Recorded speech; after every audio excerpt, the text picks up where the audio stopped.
तो ये ब्रजनगर में एक आनंदमय समारोह यहाँ पर शुरू हुआ है और इतना शास्त्रीय तेवर में इन्होंने जो वंदना की है। आदरणीय मंत्री महोदय, आपने भी सुना होगा, आजकल शास्त्रीय संगीत को न तो गाने वाले लोग बचे न सुनने वाले लोग बचे।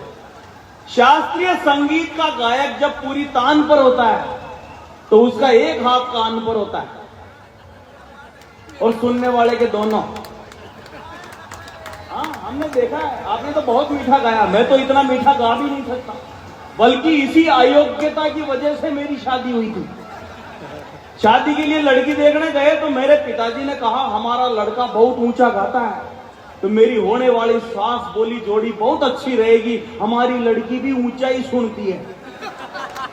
जीवन में विसंगतियों में आनंद भरा हुआ होता है, पर आपकी दृष्टि नहीं जाती, कवि की जाती है तो वो आपके लिए विलक्षणताओं में से आनंद ढूंढ करके लाता है।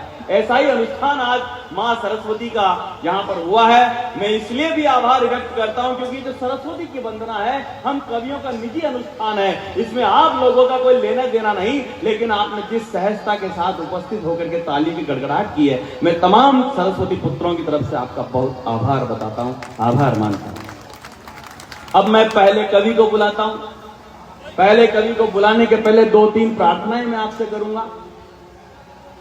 जहां आह करने की जरूरत हो आह करना, वाह करने की जरूरत हो वाह करना, ठहाके की जरूरत हो ठहाके लगाना, तालियों की जरूरत हो तालियां बजाना, कुछ न कुछ करते रहना और अपने जिंदा होने का सबूत देते रहना।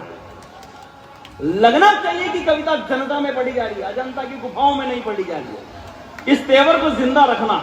जैसे भी हम जानते हैं कि एक तरफ मौत का कुआं चल रहा है, मोटरसाइकिलें चल रही है, हिंडे चल रहे हैं, झूले चल रहे हैं, उसके बीच में भी आप कविता सुन रहे हो, इसका मतलब है जिंदगी में आराम तो आपके भी नहीं हो। मतलब उसके बाद भी कविता सुनना चाहता आदमी, इसका मतलब कुछ तो है हमारे पास जो शायद और किसी मंच पर नहीं है।